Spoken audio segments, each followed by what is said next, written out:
All right, y'all. So the stream is going, and here's the link right now.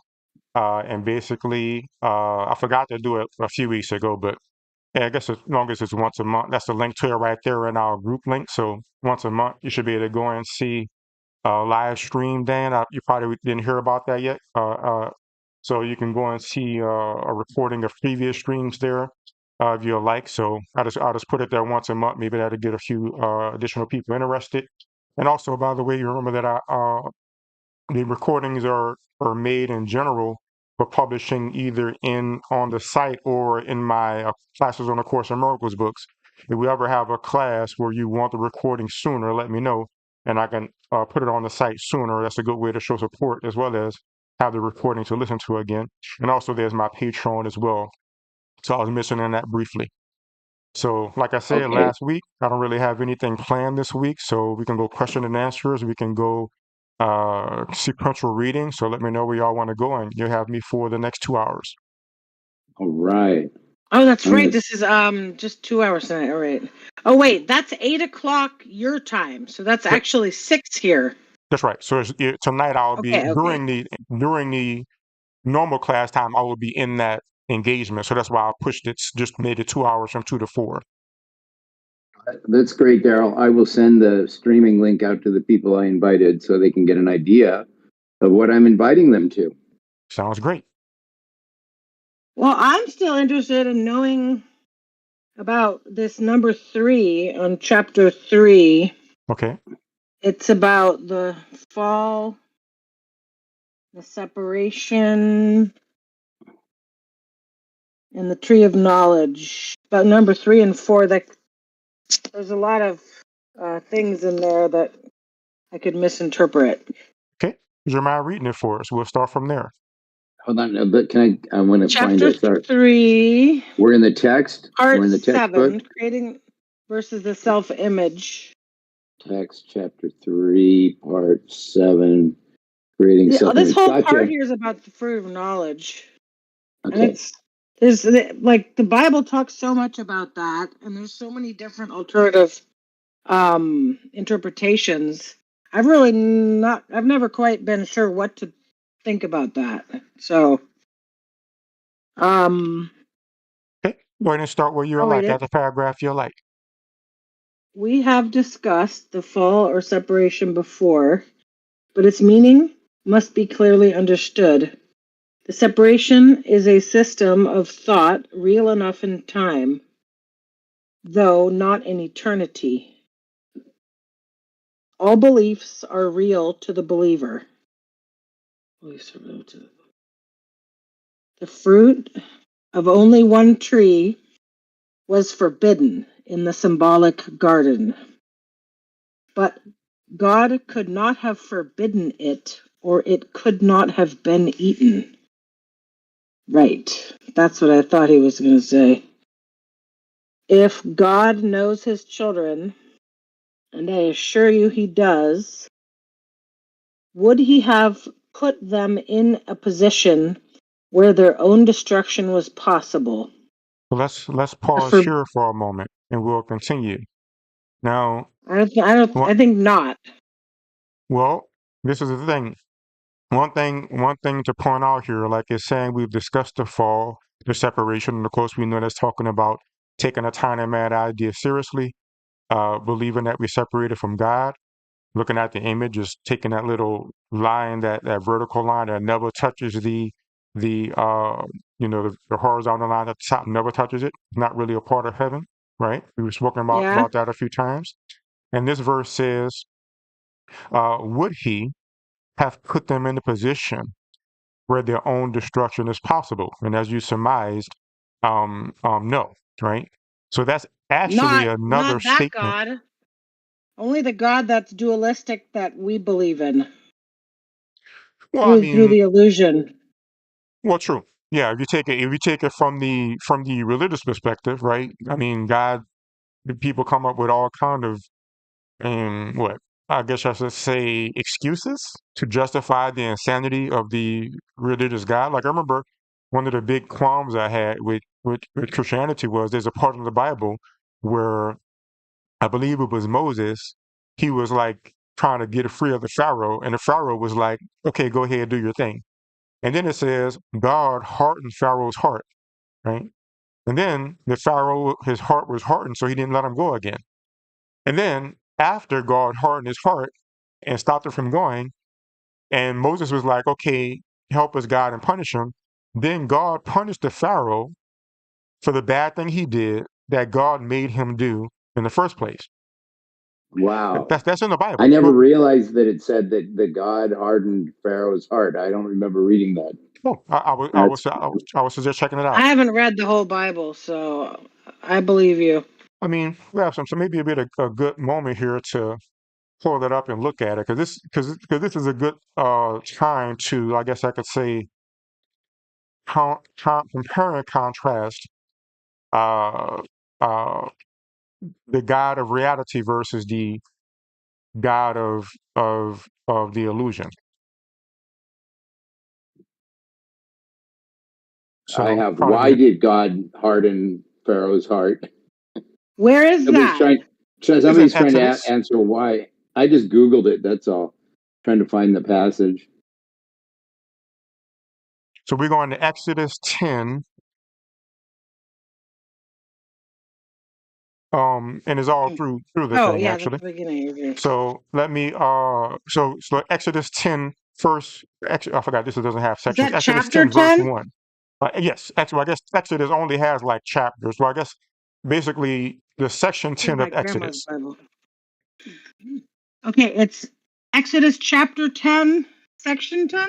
And actually, what I'll do is let me go ahead and share my screen here, and that'll make it easier. One moment here.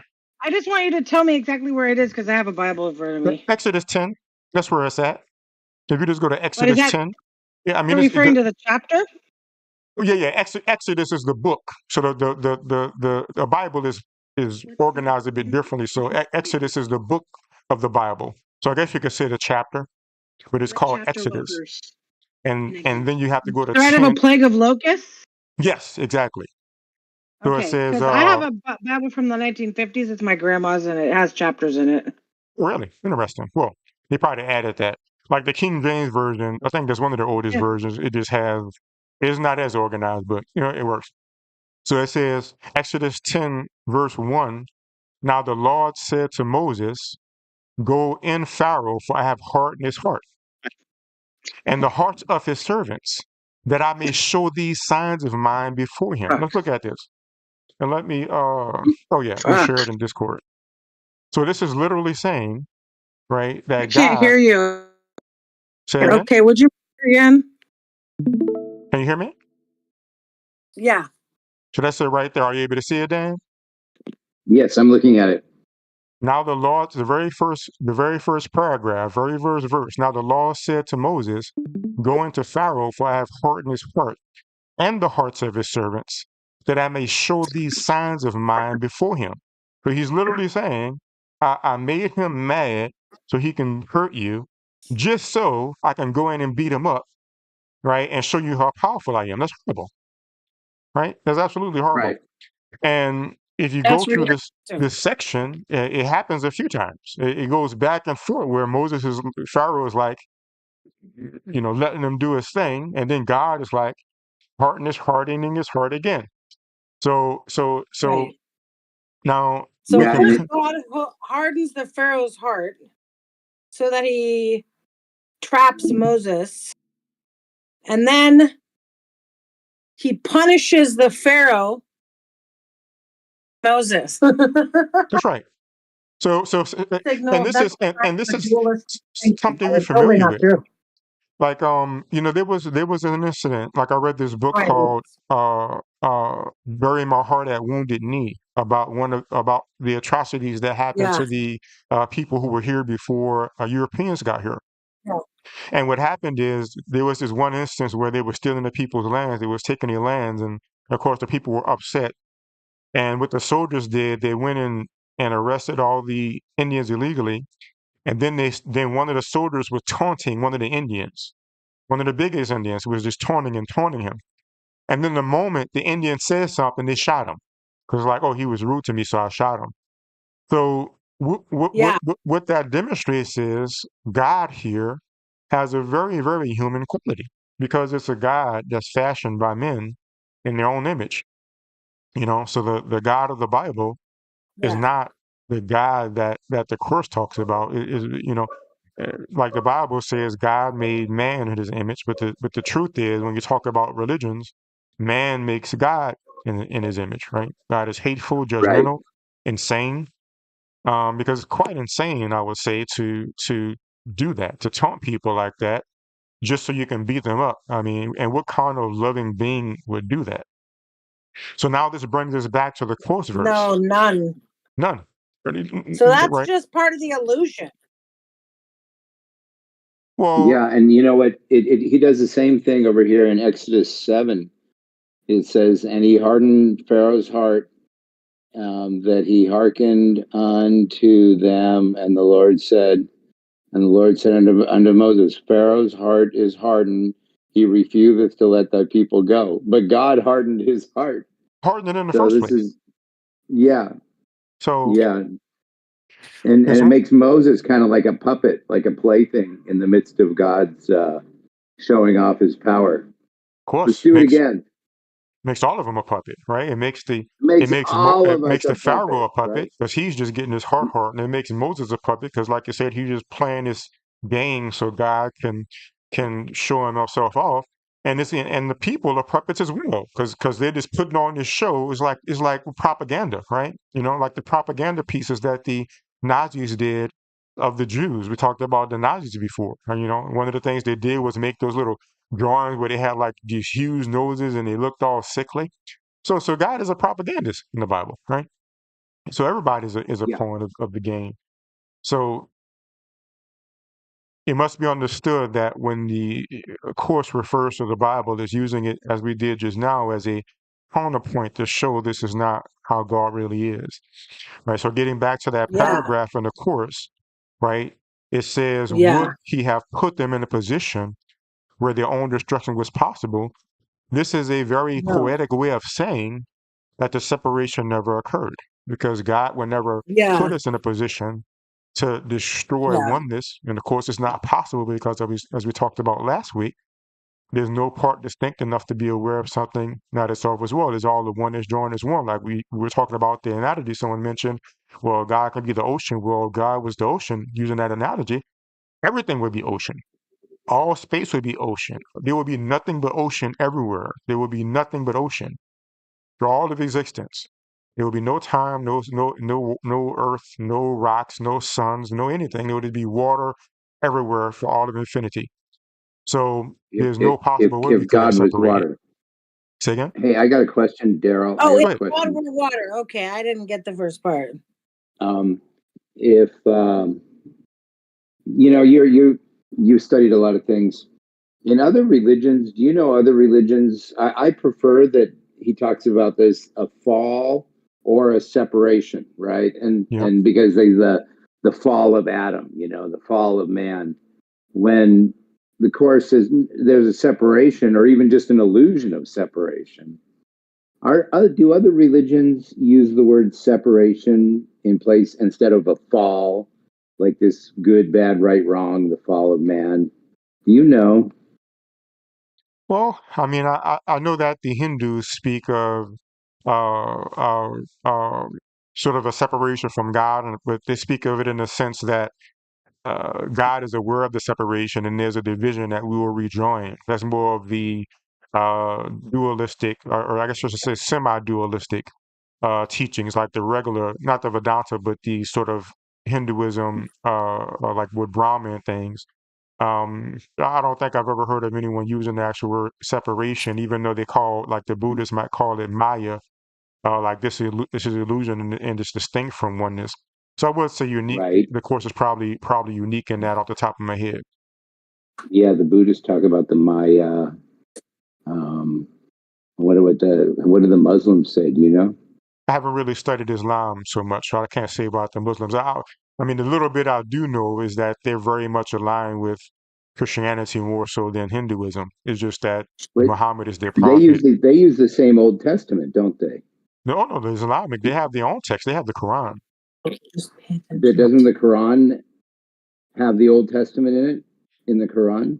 I can't say for sure. I mean, I've had it No, no, I before. I've guess they looked at it wouldn't. a No, bit, no, no, but no, no. not that I'm much. sorry. No, it interacts a little bit, but yeah, I know yeah, there's because the Old Testament is the Jewish book. That's right. I The had a Torah. pastor who he died, but Ayana knows him. He would say that, hey, this Old Testament is not even our book. This was like the Jewish book, and the New Testament is more our book. It's like the God of the Old Testament is so much different than the one that's in the New Testament. yeah. I see I that. know the Native Americans, some of the Native Americans talk about the dream. Like this is really a dream. That seems to refer to separation a little bit. Right. Perhaps. I Yeah. mean, horse definitely I don't refers to know this very as a much dream. about it, but I've heard that. Awesome.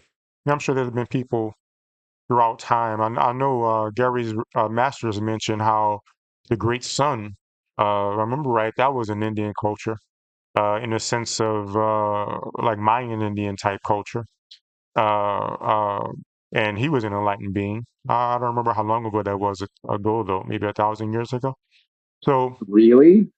yeah, I The don't remember which Mayan, book it the was in. great sun in the Mayan Indian culture? Well, I'm not saying specifically in that culture, but I'm saying it's like that culture. I can't remember the exact Oh, name, but I'm just saying, Yeah, like, when Gary I say, Renard talks about that, doesn't he? say again. Is that Gary Renard who Yeah, talks about exactly, that? Because I've heard exactly. that too. Gary Renard. Yeah, yeah, in one of his books, And then one of and his first or second books. one of them. And when I say Indian, the reason why I say type Mayan because you can say Indian, and some people might think like Gandhi Indian, right? And or you can say Indian, and somebody might think, oh, or okay. American Indian, like Native American. No, I mean Indian, like I guess technically more like Native American, but I think of the Incas and the Mayas sort of like Native Americans, along those lines, like not Hindu type Indian. But apparently Right. there Yeah. was a city where I believe Chicago is right now. That was a very huge city. And one of the people in the city became enlightened. They called him the Great Sun.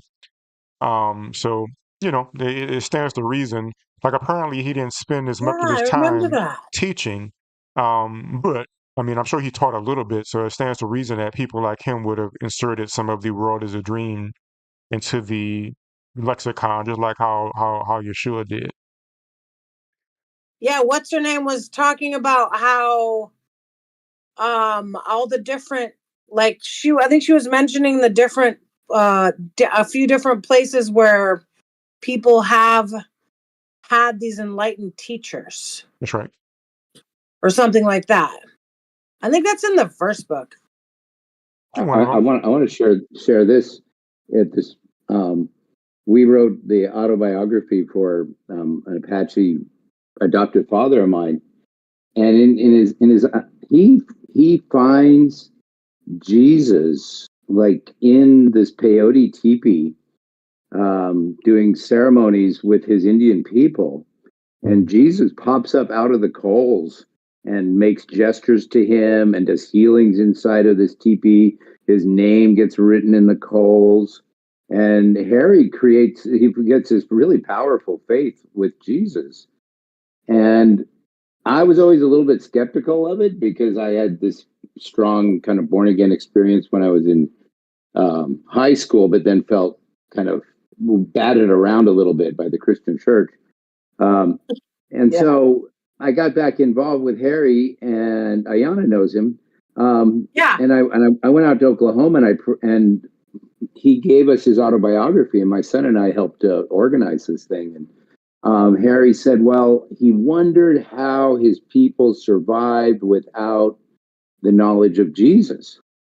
And he finally concludes that the spirit that they had was of the same spirit as the knowledge of Jesus. It just came by a different name. And then he also says that there's stories of Jesus walking up through the Americas after the crucifixion. And again, this is like old, who knows, right? There's no written records of it. It's just oral traditions that come through. But interesting what happened over here in the Americas. We don't have much history on it. That sounds very interesting. I do remember, perhaps Ayana read this book as well with one of Gary's books where they mentioned that Jesus did do a lot of the travels that they say he did.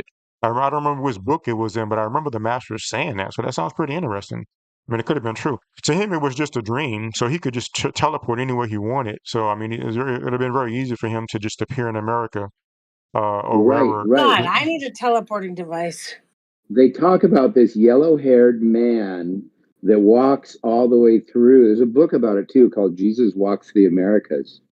And he But walks would he all be the way yellow from haired if South he was born America in to North Jerusalem? America. What's that? How could he be yellow haired if he was born in Bethlehem?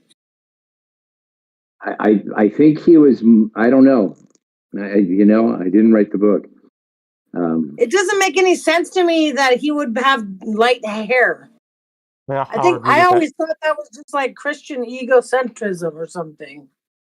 Okay, I don't know. I'm just telling you what it said. I don't know either. I don't Well, I think. mean, putting those two things together, though. I mean, there's two things in that. I mean, I'm pretty sure it's been a while since I read Gary's books, but I don't know if they mentioned exactly where he went, but I remember them saying that he went to several places. They say he went. Now, two things. One thing to keep in mind that comes with this: when a being reaches enlightenment, they don't exist anymore. Like we spoke about that last week as well.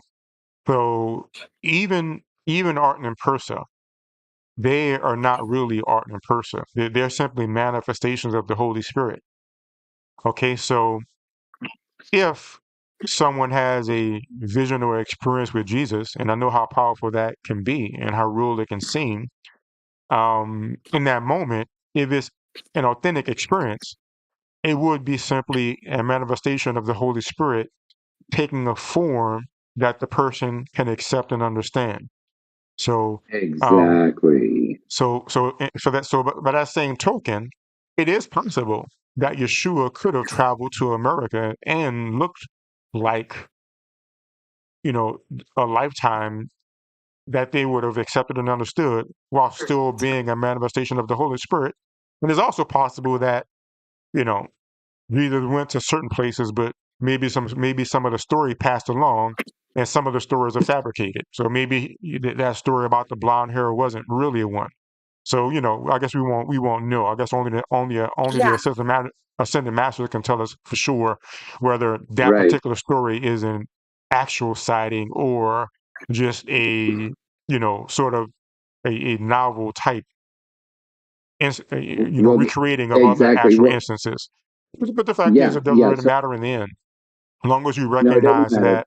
that um, the the the the the value in those experiences is not, oh, uh, Jesus visited me or visited them, or Jesus can visit people. The value is that we can. Oh, welcome, Kristalina. That's Wyra. Hi. Hi, That's my Wyra. daughter Wyra. Awesome. Hey, I'm really glad you came. So Yeah, I was listening to you guys talk about that, and it's really interesting. The thing about what color Jesus was, I find interesting. I don't know. I mean, I don't know if he was really white, but one thing I've heard is that sometimes, very rarely, a black person is born from two white people. So who knows? well, I mean, the No. ascended masters that visited Gary. I mean, so the experience that I was talking about with Dan, we were talking about an experience of him being in a different country, which opens up different possibilities how a being would want to present themselves. But if we're speaking about the actual person, like the person who was walking around before he got crucified, that person was clearly a person that looked like a person from that area, according to the ascended masters. So basically, these two ascended masters visited Gary, and in one of their meetings, they were talking about their previous lives. And what Art and Persa did was they changed their appearance to look like how they looked when they were living with Jesus, which by extension would have been how Jesus looked because they were all of the same tribe, you can say. And he was like, if I remember right, Gary described them as sort of what we might think of as either Egyptian or Sudanese, like that type of look. So they definitely had a look more like we would think of the Jews today than like what we would think of as a Caucasian person, as a natural fact in the world. Yeah, totally. That makes So sense. interesting, because I'm here in Mexico where the many Jesuses on crosses in different churches, but they're always white.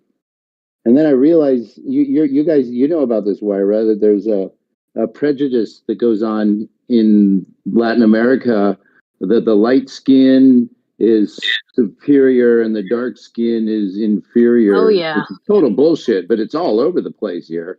And if you're Yeah. not in the culture, it's hard to see it. But once you get in the culture, it's really obvious. And that's probably why they made white Jesus coming up through Latin America. Oh, don't yeah, know. I think that is why. I think that's totally why. Totally. Partially. So, Go ahead, Darryl. I didn't mean to go off of that, but I. Oh no, I was just saying partially. Yeah, I could see that being a part of the reason. And so go ahead. did we even finish this paragraph? Certainly. But, you know, just to make sure that we get that point that Yeah. when it says that God wouldn't have put us in a position, that's just another way of saying that the separation never occurred, right? Because we wouldn't be. Yeah, and it's also that reinforcement that the Course does all the time, that you're not threatened. That That's right. we are really inevitably we are not threatened, because and what do they say? Nothing that is real can be threatened, right? Nothing unreal exists. Yeah. Let us look at that. Because the fact Ah, is, so we got to look at it two ways. The ego is 100% threatened. That's why when we identify with the ego, we have a very strong resistance to the idea that the separation never occurred. That's what The motivates us ego is to, 100% yeah, threatened all the time. that's right. So whenever we're trying to shoehorn some kind of explanation where God has to somehow be related to the world in some way, that is the manifestation of the threat that the ego feels, right? The reason why the reality is unthreatened is because the separation never occurred, which means we don't exist to be threatened in the first place. So it's a very diametrically opposed perspective in which there's 100% threat because you don't exist, as well as no threat because the separation never occurred. And the entire interplay between the Holy Spirit and the ego is the interplay between our willingness to let go of that versus the pain we feel holding on to it. When the pain that we feel holding on to it gets unbearable, then we finally let it go, right? yeah, okay. I've And totally noticed that. Mhm. What do you notice? I've noticed that I mean, in addiction it's really obvious. It's like your life is unmanageable, and like that's when you can actually snap out of it if you ask for help from God and quit your addiction. And when I really focus on, sometimes, see, I'm kind of switching over to be able to motivate myself with positive things, but it's taken a lot of work. So I still have trouble motivating myself to like really stick to like anything that's going to be good for me unless I really have some dire consequences. Like almost 2 years with coffee, and I knew it was keeping my feet painful. And so like, yeah, so when I finally can't bear it, I'm like, okay, this has got to go. So very So good I've example. totally, I wish I could change it more easily though. As you continue to progress and forgive, and have less guilt in your mind that makes you want to attack yourself, because essentially that's what that is. If we're doing something that we know is hurting us, but we insist on continuing to do it, that's simply a manifestation of our self-hatred. That's all that is. So going back to the dynamic that we discussed last week, right? We have the tiny mad idea that we took seriously, and we felt horrible guilt over that, right? So the guilt is protecting us from the the belief that we can choose again because we're so guilty because we think we really did something that's so bad you can't change it. It's just horrible, right? And then we project the world Yeah. out to hide us from the guilt because we want to get away from the guilt in our mind. But yet, since the guilt is still in our mind, because the Course says ideas leave not their source. So what it means is, yes, you projected the world to try to run from the guilt, but you can't run from it because it's still in your mind, and it just wells up, and subconsciously we hate ourselves. And that That's manifests. what it means by the ideas leave not their source. That's right, because the ego says ideas leave their source. That's the second barrier. The ego says ideas leave their source. So right now you're feeling all this guilt because you destroyed heaven, and you feel so guilty because you can't do anything about it. That's the barrier to keep us away from choosing again. You feel so guilty because you can't do anything about it. But guess what? Ideas leave their source. So all you have to do is project this out, and then the guilt will be in the world, and you could blame everybody else, and the guilt will not be in Oh, you. that's projection. Okay, That's Wyra, projection. the tiny mad idea, Yeah. Wyra, is the tiny mad idea is that we believe in that we're ourselves, and that we're basically believing in the separation rather Oh, than I being see. in oneness. I'm just explaining it because you don't really know what that is. And I'm not exactly sure about that last thing that you guys said. I didn't really understand it. The ideas leading the source, what does that mean? That's right. So basically, the Course it has many ways of describing the separation and the way things happen, and each of the rules of the ego and the Holy Spirit are diametrically opposed in every case. And one of these dynamics, as Dan was mentioning, he must have heard this before. It says ideas leave their source or ideas leave not their source. So the ego says ideas We leave read their that. source. Go ahead. Yeah, we read that last week. Yeah. Oh, we did? Okay, awesome. So Well, I don't have the best memory, so it's fine. We could pull it up I again. get So now's a good concepts time. better than details. Yeah, but that's where I got it. It was from here. I hadn't heard it before, and I wasn't clear. So I'm glad we're going over it again. So Right. ideas leaving their source is the idea that we can project. I can project the shitty feeling inside of myself and say it's your fault over there. Is that what it's talking That about? is correct. I can That's blame someone exactly what else it's for how talking bad about. I feel inside.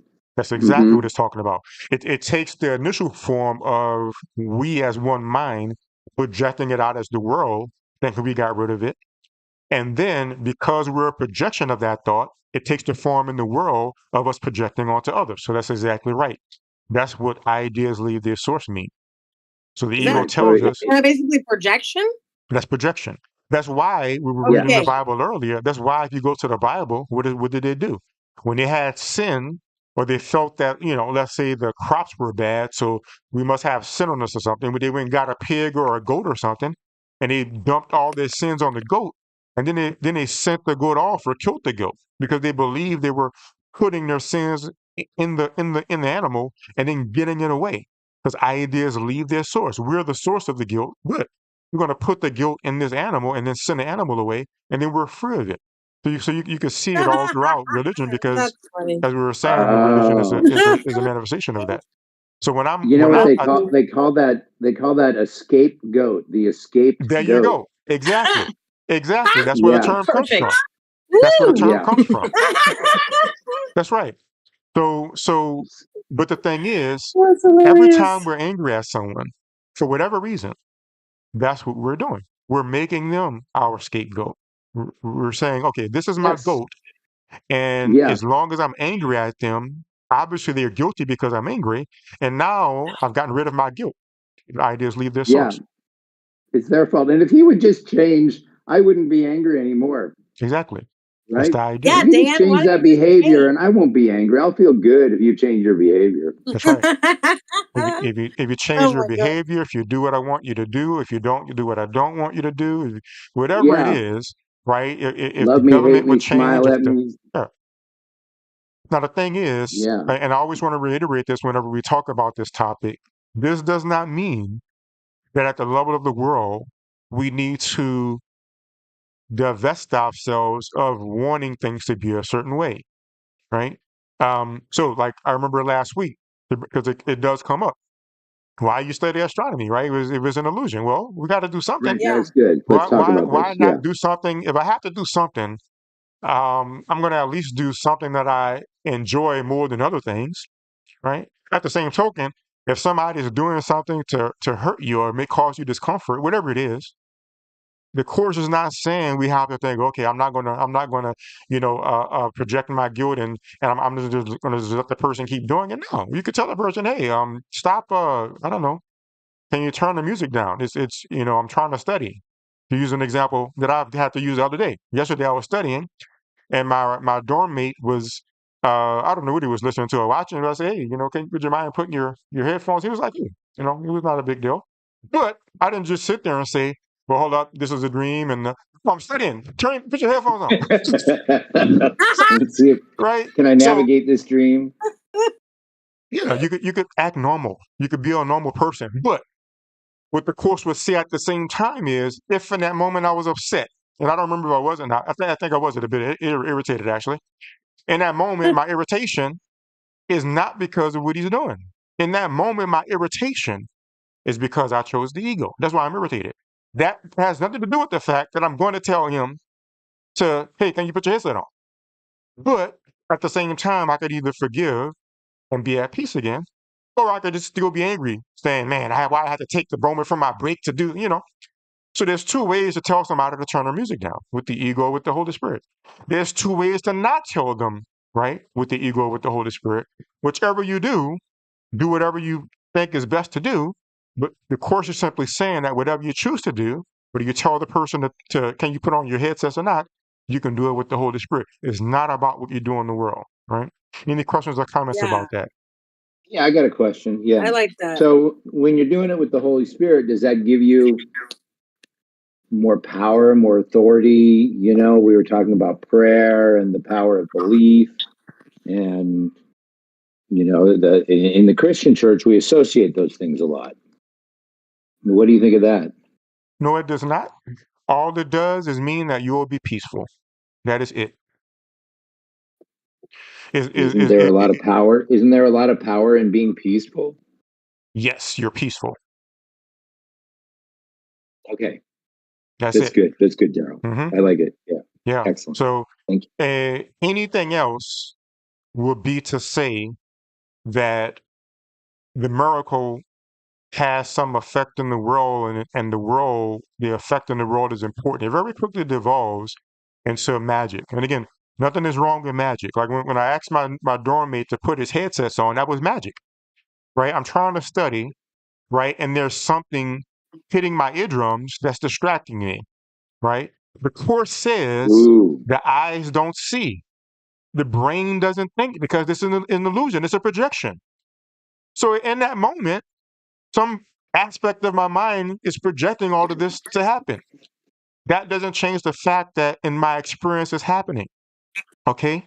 So when I forgive, that doesn't mean that hearing, when I forgive in that moment, that doesn't mean that sound is going to, the nature of sound is going to change and bend around me, right? It just means that I'm going to be at peace. And I can either peacefully ask the person to put their headset on, or I can peacefully just continue studying because it's not bothering me anymore. Or maybe it is still distracting me. Maybe I'm still peaceful, but you know, if you're trying to do something and there's another sound competing with it, it can be distracting, even if you're at peace. So maybe you still ask the person to put on the headset.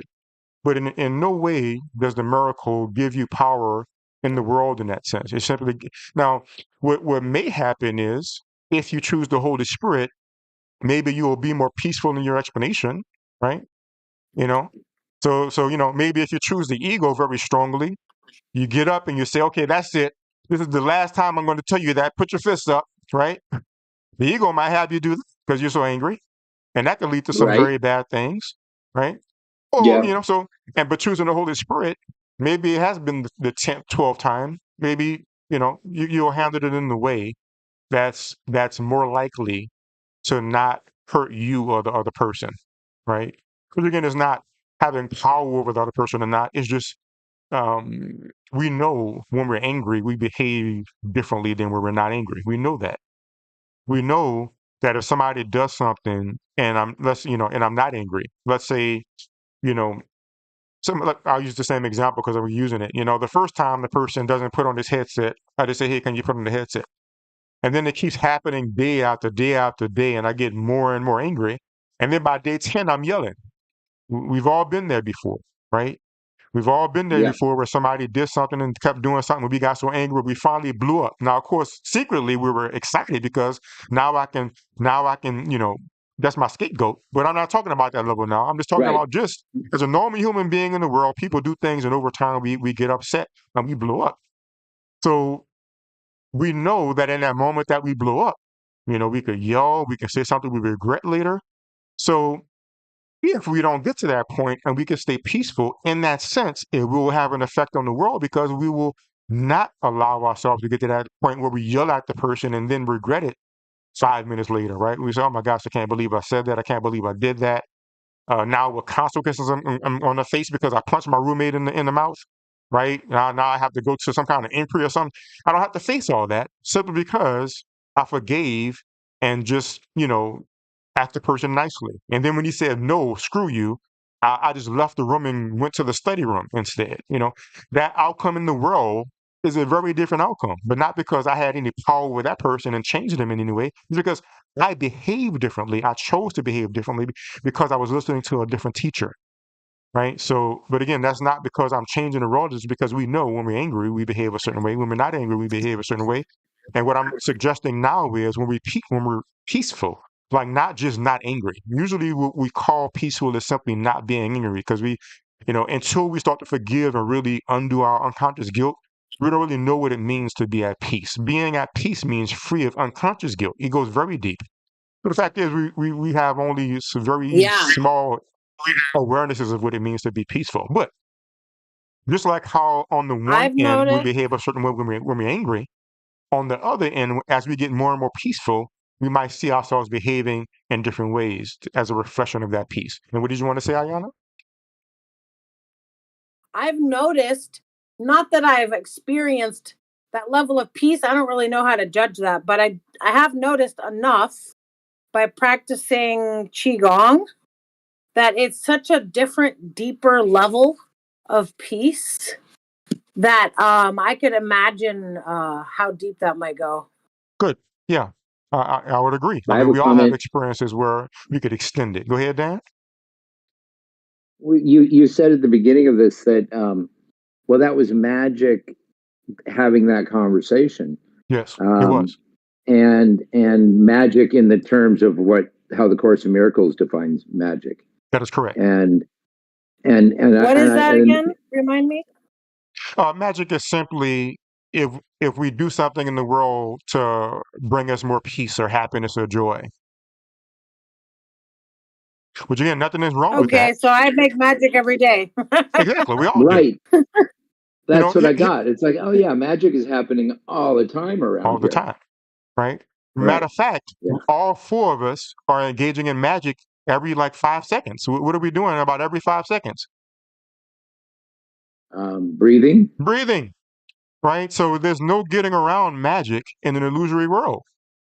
What the Course is simply saying is that now you know what to do along with your magic.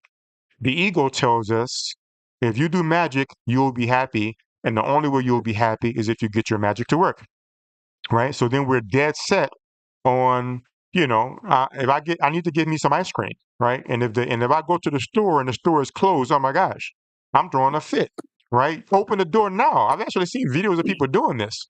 I give me my, it's because we've hung the peace of God on getting that ice cream, right? And if we don't get that ice cream, we're in hell. And and it doesn't matter what our magic is. And to us, whatever it could be a little kid with a candy bar. It could be just as devastating as the people who jumped out the window during the stock crash in the 50s or whenever that was. Because it's the same guilt coming to the surface. What the miracle says is, yes, you could do your magic, it's no problem. But if you really want to be peaceful, then forgive. Yeah, right. I like doing both. Yeah. And forgiveness is not considered magic. Forgiveness is not magic. Forgiveness is not considered magic. No. Forgiveness is not magic because forgiveness undoes the guilt itself. Magic only works with the Drug surface, right? is drugs magic? Yes. Anything in the world is magic. Anything in the world is magic. Anything and everything. So the key seems to be to use magic to facilitate forgiveness. Well, it's not that the key is to use magic to facilitate forgiveness. It's to use everything to facilitate forgiveness. It's simply that nothing is wrong with doing magic. In other words, Well, I doing just mean magic about or magic not doing specifically. magic is no more or less to do with forgiveness. All it's simply saying is, okay, so using the example earlier, right? Let's say that my roommate has his music playing. I want to study, and I know I'm irritated because I chose the ego. I know I could be peaceful if I forgive, right? Maybe I'm not willing to forgive right now. Maybe I don't want to forgive right now. Maybe I just want to study right now, right? So what the course is simply saying is there's nothing wrong with telling a person to put on a headset. But whether I do that That's or not cool. has nothing to Good do thing. with forgiving or not. Yeah. So I can forgive. Otherwise, me and Wire would drive each other crazy. But And the point is that whether you do it the or point not, is that forgiveness is the same with whichever one I do. The forgiveness act is the right. same whether I tell them to put on a headset or not. It's the same Whether process. you It's do going it to or have the not, same you can result. still forgive. That's right. Yeah. No matter what you do. Yeah. So so You can, I just want to make clear that magic it doesn't facilitate forgiveness. Doing it doesn't facilitate forgiveness. Not doing it doesn't facilitate forgiveness. It's just something we do in the world to make us feel better. You could do it or not, however you choose to do it. And no matter what you choose to do on that level, you can still forgive. So don't worry about it. Just do, I study astronomy. I tell him to put his headset on. I like ice cream. Earlier I ate some peaches. Peaches taste really good. And there you go. Right. you All do right, cool. this great class with us. Awesome. Yeah, totally. Thank you, by the way. Thank you so much, Daryl. Yeah. I'm kind of Oh. curious about the next one too. Like, yeah, we're still going to 4:00. So if y'all want to keep going, I could be here to 4. No, we're still going. I Okay. wasn't thanking you because it's the end. I was Okay. thanking you that because was that's a great. great. I don't think we've ever talked for a whole hour about one paragraph before. We totally went off on quite a beautiful tangent. Wire, be careful of your broccoli. Well, we haven't even gotten to the forbidden tree yet. I know. Isn't that in the next one? Yeah, we could keep going. No, Go it's ahead. in 3. Oh, we still haven't finished this thing. Okay, well, let's finish it first. Oh my God. Okay. Okay, should I continue reading? Certainly. Okay, we're at line 7, right? The forbidden tree yes. was named Tree of Knowledge. Yet God created knowledge. Yet God created knowledge and gave it freely to His creations. Tree of Knowledge, right? Yet there's a kind of a backwards thing there. Yet God created knowledge and gave it freely to His creations. The symbolism here has been given many interpretations, but you may be sure that any interpretation that sees either God or His creations as capable of destroying their own purpose is in error. And since we have a new person here, let me share the image, and we'll refer. So whenever, and I keep saying Christina. What's your actual name, or do you prefer being called Wyra. Christina? Wyra. No, Okay. my name is Wyra. Wyra. My username is Kristalina. Okay. Awesome. I'm Wyra. Wyra. So whenever we refer to the image, this is what we're referring to. It's an image that a guy named Kenneth Wapnick made that sort of encapsulates what the cosmology of the course, I guess you can say. And so whenever we talk about the image, some part of the image, the vertical line, this is what we're talking about. And this verse relates to this. So if you look at What says watch stream? Wyra. What's up, baby? I didn't understand Click on that. what says watch stream. Yes, watch stream. Yeah, I You'll be able know. to see the image there. I've used Discord more than you. She's better at this than I am. So at the top, You can if you laugh. look at this, and actually let me actually add the image as well into the uh, Oh, you hear. stream so people can see it on the stream. Let me see here. Display. Is that the one? Monitor. Right, I think that's the one. So just let me move this up so everybody will be able to see it, either new folks or when they scroll back later. There we go. So that's the image. So if you look at the image, if you look at the top, you see it says heaven, knowledge, right? That's the very first thing it says, heaven, knowledge. And everything above that line, oneness, truth, reality, eternity, are totally boundless, totally changeless. That's why if you want to use the analogy of God as an ocean, the ocean is everywhere. There's nothing else. That's why it says eternity, right? That's why it says changelessness. So when we look back at this verse, when it says God created knowledge and gave it freely to his creations, what that means is he created knowledge as his creations, right? If you look at that box, God created knowledge and gave it freely to his creations. yes, that's the verse. What that means is he created knowledge as his creations. There's no difference. Because remember, we read that verse last week where it said maybe a few weeks ago, where it said there's no part distinct enough to be aware of something not itself.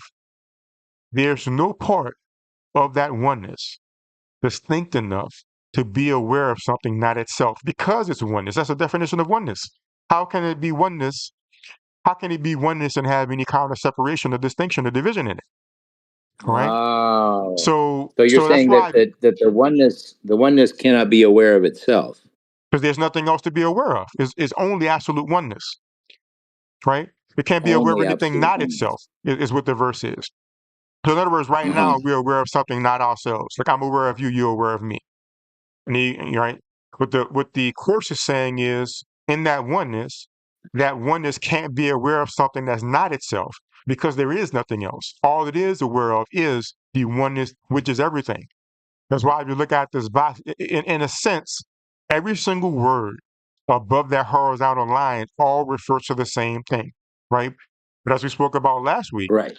this world, this dualistic world, we can't possibly describe it accurately, just like how we can't draw a dot accurately. Because even drawing a dot on a piece of paper, there's a mound of ink or a mound of lead. If you get an electron microscope and zoom in closely, it's impossible to draw a point, which is technically a zero-dimensional object. So by that same token, it's impossible for us to accurately describe oneness in an illusory state of separation. That's why we have all of these different terms to point us to it in different ways. So in one way, it's spirit. In one way, it's mind. Right. In one way, creations. And in this way, he's pointing to it as knowledge, right? Knowledge of what's real, because there's nothing that's not real, right? There's nothing else outside of that. So when we go back to this verse, this is what he's referring to when he says, so let's read the whole last two sections again.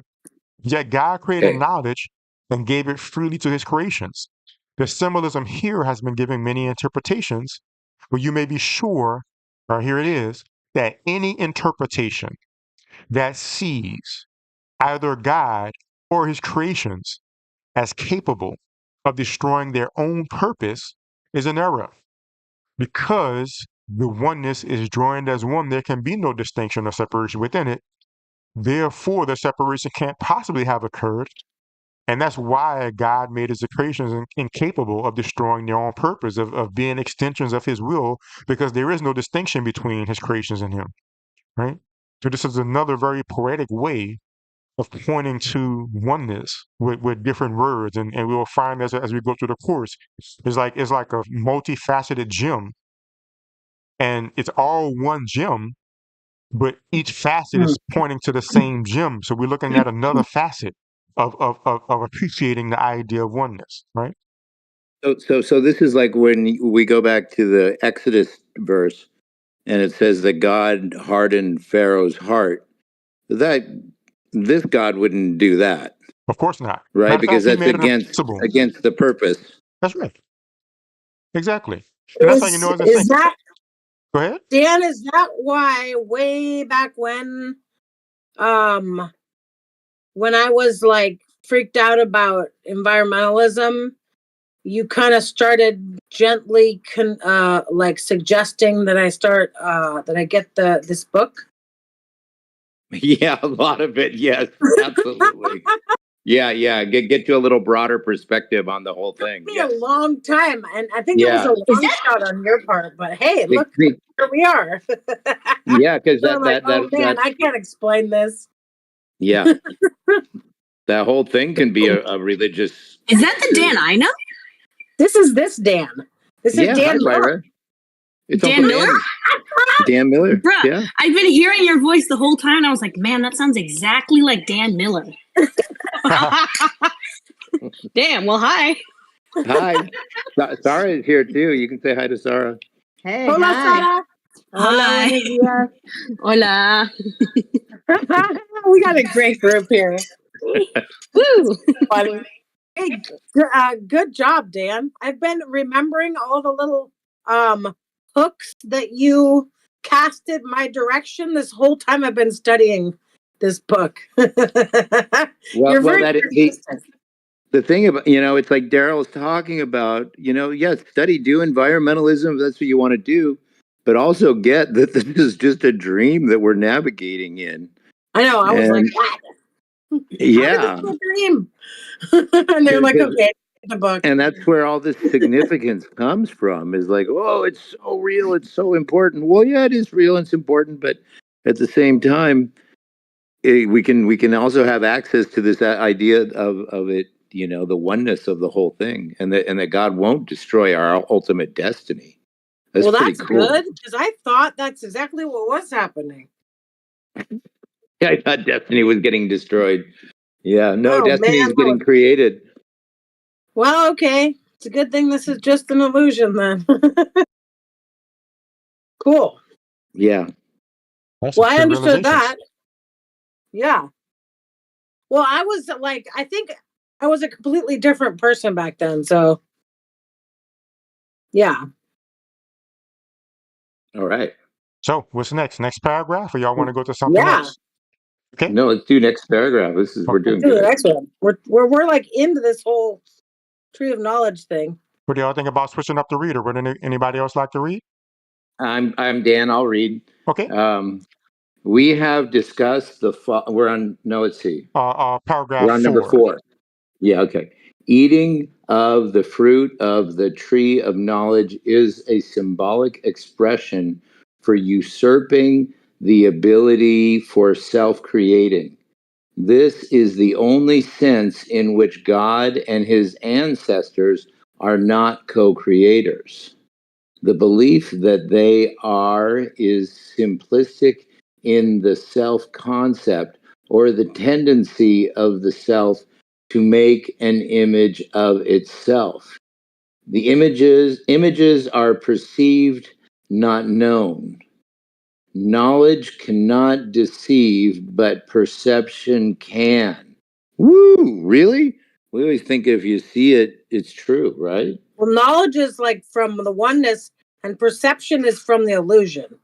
Well, I mean, in this sense, exactly. That's right. Because perception is not even talking about the fact that, okay, we can have an optical illusion, and you can say, well, your eyes can play tricks on you in that sense. We even have a blind spot that we can't see. But even more than that is saying that even the fact that we perceive is itself a deception, because our perception is saying that the separation is real. Because obviously the separation is real, because I'm talking to you. I could hear the sounds coming from your separate voice to my separate ears. So perception itself is deceiving us. That's why there's a verse that says your senses reinforce. Your senses tell you that everything is real. It reinforces the reality of the illusion. That's why we need help from the outside, because everything our senses tell us is that the world is real. Everything our senses is telling us is that the world is real. That's right. That's the deception of perception, because perception tells us the separation is real, right? The deception of perception. Oh my God. When it says, go ahead. usurping. Eating of the tree of knowledge is a symbolic expression for usurping, which is like undermining or something like that. That's more like taking without the right to take it. So like if I'm a captain on a boat and there's a mutiny, then the leader of the mutiny usurped my position. Usurped my Okay, position so as it's kind of captain. like stealing. Like Okay. stealing, yeah. But except it's more of an authority point. We were talking about authority last week. So looking at the image again, that's why you can see Okay, so the that tree of knowledge is knowledge, up is there. that symbolic of the separation? Say again, Hold please. on. I want to hear. Can you finish what you were saying, Darryl? Certainly. Usurping is the stealing of power, of authority, Stealing, yeah, right? taking without right, without justification, taking wrongfully. So Right. if I'm if I have a car and somebody robs me of a car, they take a gun and rob me at gunpoint and take my car. They usurped, ownership of my car. They stole it, right?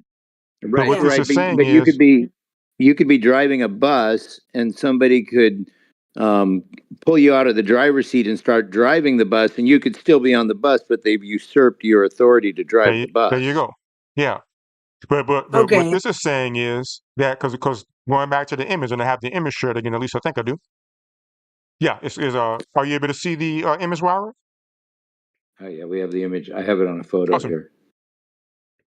So at the Yes, top, good. So at the top, you see that knowledge is there. You see heaven is there, right? And it says usurping. Knowledge is symbolic of the fruit, eating the tree eating the fruit of the tree of knowledge is symbolic expression of usurping the ability for self-creating. So basically, knowledge is above the line. The tiny mad idea means that we're separate. So we believe we've usurped the authorship of God, and now we've authored ourselves, like we read last week or the week before. Not only Oh, that, that's what that means. yes, not only that, we believe we So creating projected is the authoring world, itself. and now we have a world that we created, right? Because the way we set the world up, right? Wira didn't come into existence because of God; they came into existence because of you and someone else, right? So we've set it up so that we create ourselves in a very real sense. All of this is the idea that we've usurped the power of God to create. No, God doesn't have the unique ability to create. He doesn't have that unique power. I, as the blue dot there, I have that power because I projected the world, obviously, because perception is here. And then I, as an individual, I have that power because we make children. And of course, some people, their power is I make a movie or I make a book or I make a whatever. I make a piece of art. Whatever we create, we're thinking that we can actually make something of value and something of power and reality apart from God. All of that and again, that's not to say that we should not have kids. It's not to say that we should not. I have what 2 books written. I'm working on another one. It's not saying that we should not do that. It's simply saying that as long as we believe that our power to create is really something to do in the world, we're going to feel guilty and we're going to hate ourselves because we always want to believe that we usurped that power from God. We stole that power when we destroyed heaven, and now we're wielding that power in the world to try to make ourselves happy, always at the extent of having destroyed God. That's why no matter what we do in the world, whatever magic we use, in the end is going to fail because that's why it's magic. The Is that miracle, why? go ahead. Is that why the heartbroken write such great music and songs and poetry and stuff like that? Because they're experiencing so much grief and guilt and shame. I don't know. I don't know. I would say that. I don't think it's fair to say that every great piece of art was made by somebody who was in a very dejected state. You know. I didn't Um. say everyone, but Oh, a can lot I of them is finish about asking my heartbreak question? and Well, sure. I mean, I think that we all find our inspirations, and some people might find inspiration in being upset and hurt, and some people might find it in being, elated and joyful. So there's a whole lot of love poetry out there and love music too. So I don't think it goes Can either way. I think every single okay, thing. okay. I was taking a shot at that. I finish asking my question? Oh, Thank go you. ahead. Yeah, go ahead. Sorry. So that so the because I'm having a very hard time understanding this first sentence because there's so much conversation in between. So eating of fruit of the tree of knowledge symbolic is a symbolic expression for usurping the ability of self-creating. Does that mean that eating the fruit of the tree of knowledge is like when we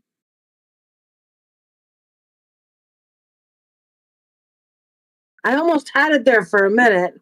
Yeah, it's going in and out. There's too much talk about other stuff in between, and it confuses the hell out of me. There's 3 concepts here that I have trouble understanding. So when they're all together, it's a little bit too much. So then I guess that eating in the fruit of tree of knowledge means that we start thinking that we're creating ourselves and we get sucked into the illusion. Yeah. So Like it's falling. another, Like yeah, I mean, it's just another symbolic representation of belief when we separate it. Separating, like we've fallen. That's what eating of the tree of knowledge means, because we think we're God.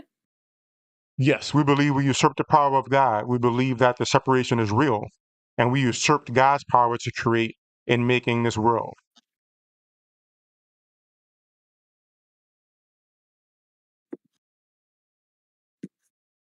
Okay, wow. I finally understood that. Okay, that's amazing. That's what happened with the tiny mad idea, right? This whole thing that's not real became seemingly real. Exactly. That's what it's referring to. Basically, what it's doing is it's telling us that we're mistaken in believing it's real. So we believe we ate the tree of knowledge. We believe we usurped the power of God, and that's why that previous session was talking about, us believing that we've usurped God's authorship. We've authored ourselves. What this verse is saying is you're mistaken about that. Right. And that's why it says this is the only sense in which God and his creations are not co-creators. God is the only creator and extends himself as his creations. But the power of the creations are only as extensions of God because there's no distinction between them. So the course, it talks about, again, we looked at that image, so it approaches it from different facets. So one facet that it talks about is it says, there's God, and God extends himself as his creations. I mean, excuse me, as his son, and then his son extends himself as creations. So to go through that again, because I misspoke on one of them, it says God creates his son, Christ, and then Christ extends himself as creations, and it describes it as being a dynamic, I guess, for lack of a better word, of creation that goes on in heaven. Okay, but when it says that in the sense that they're not self-creating, is how they're different from God, it's basically just to reiterate that this is just symbolism. In truth, there's still that oneness existing as one that just extends forever. The Tynamite idea is the idea that some that was in that oneness that was distinct enough to be aware of something not itself. And that something that was distinct enough to be aware of not itself chose to separate fully by eating eating of the fruit of the tree of knowledge. And by eating of the fruit, meaning by deciding to destroy heaven by becoming totally distinct, we believe now we're self-created. We believe we destroyed heaven in that instant of the tiny mad idea when we took it seriously. We destroyed heaven and shattered forever into a bunch of bits. And we feel horribly guilty. And we can see all the bunch of bits around us in the form of this world. That's what we believe. So every single instant of being upset. Oh, that's the delusion of perception, right? That's right. We think that because we can see it, it must be true. That's right. Because perception is the domain. That's why it says perception and consciousness is the domain of the ego. So consciousness is the domain of the ego, and consciousness can only exist if there's perception, if there's distinction to perceive oneself as consciousness. So all of that is directly related to the idea that the separation is real, and that's why perception deceives. What was that, Wyra? Oh, I've got to leave for work in an hour, so it was a pleasure. I'm gonna get off the call. And Maybe I can join again at some point in the future, but I will be starting college, so that's going to be stressful. Anyway, thank you, and have a wonderful day. You're welcome. Congratulations, Wyra. Nice to hear your voice. Nice to hear your voice too. By the way, really quick, when do you start college? When does that start for you? Next Monday. Next Graduated Monday. from DR, and I'm going to be going to HSU. Wow, that's great. And happy birthday, by the way. Thank you. You're invited if you're here. Oh, I thought I missed it. No. Mine is on the 24th. It's actually on the 31st, but it's like you're missing mine. But you said that you and Sarah were going to be here. You're welcome to come. It's on the 14th. It's such a nice September. Okay, awesome. I mean, it's really on the 8th, but she's doing it the week after. Sorry, Daryl, we digressed. But That's okay. Yeah. I love these guys. All right. Bye. Okay. Thank you. We're making magic. Yeah, we're making magic. Yeah. So, Daryl, can you give me a for instance of what a creation is in this instance, what they're talking about here? Oh, the creations are just that dynamic. The idea again is just symbolic, or a way of approaching it. The idea of the course says that God created Christ, and Christ extended Himself as creations. From God's perspective, both Christ and the creations are His creations. But that's not anything in a very real sense. It's simply referring to the oneness joined as one in a way we can understand it. So we can understand the idea that in heaven there's God and Christ and creations that come from them. So what this basically is saying is the creations of God, to use that symbolism, they don't have the power to create separately from God, which is another way of saying that separation never occurred. So this is just a symbolic way of saying that there was no part of God powerful enough to separate from God. So is the Mona Lisa a creation? No. So in when we talk about creations from this level, this is all above the line. Oh, creation's above the line in the oneness. Exactly. That's why it's just symbolic, because we know it's really just oneness. But right, to put it in a form we can understand that a parent has a child, and then the child has a grandchild, but the grandchild can't possibly give birth to the grandparent, because I mean they're the grandchild by definition, right? They were given birth by the person who gave birth, who was birthed from the grandparent, right? So it's just using that terminology in the sense that we can understand it, right? So God has His creations, and creations can't give birth to the creator. That's how they're different, because the creator, the grandparent, is the grandparent. That's how they're different. Now, so that's all it's doing. So, but it's talking about above the line. Nothing in the illusion at all. Okay. So what do we got? Next paragraph, or any more questions or comments on this? Let's go to the devil. Okay. The mind can make the belief in separation very real and very fearful. And this belief is the devil. It is powerful, active, destructive, and clearly in opposition to God, because it literally denies His fatherhood. Look at your life and see what the devil has made. But realize that this making will surely dissolve in the light of truth, because its foundation is a lie. Your creation by God is the only foundation that cannot be shaken, because the light is in it.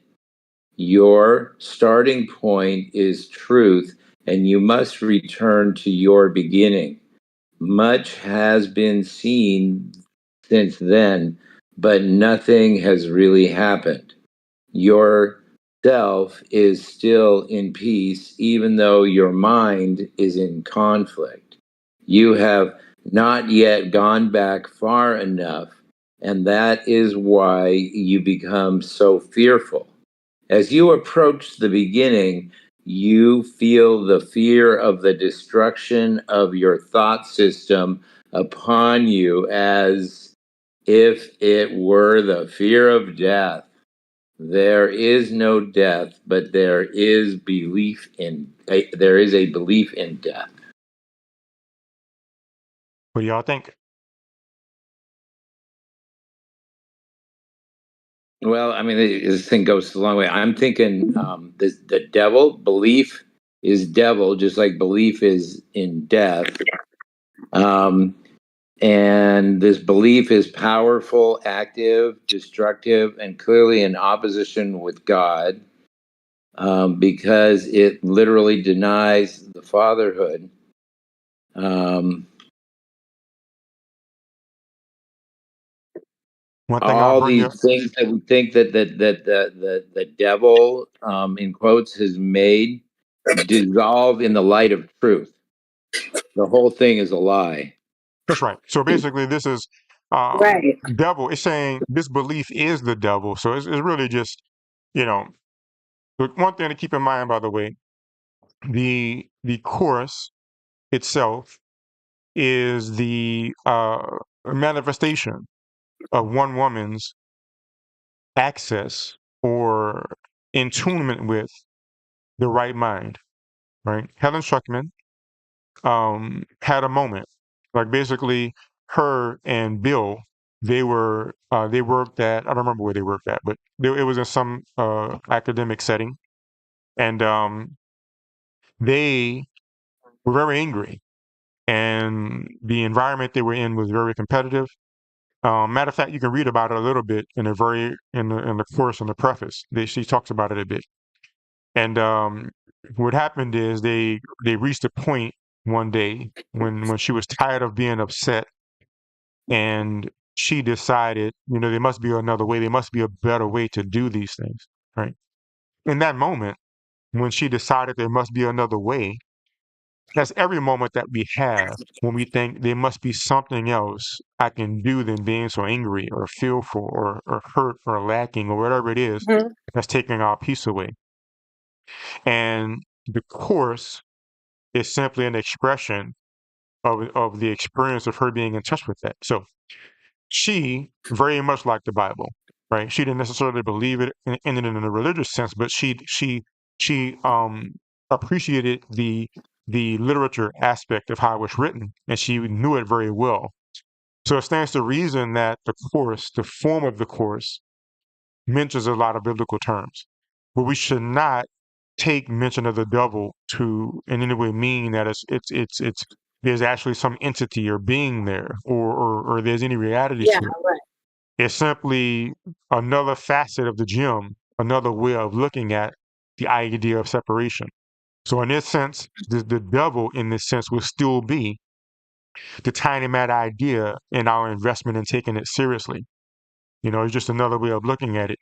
And the active destructive aspect of it is simply our lives, right? When we're so insistent on being angry at someone and not letting go of our grievances, that is the active destructive. It's not some separate thing out there that's working against us. It's us when we choose the ego and we act it out, and we're insistent on not letting our grievances go, right?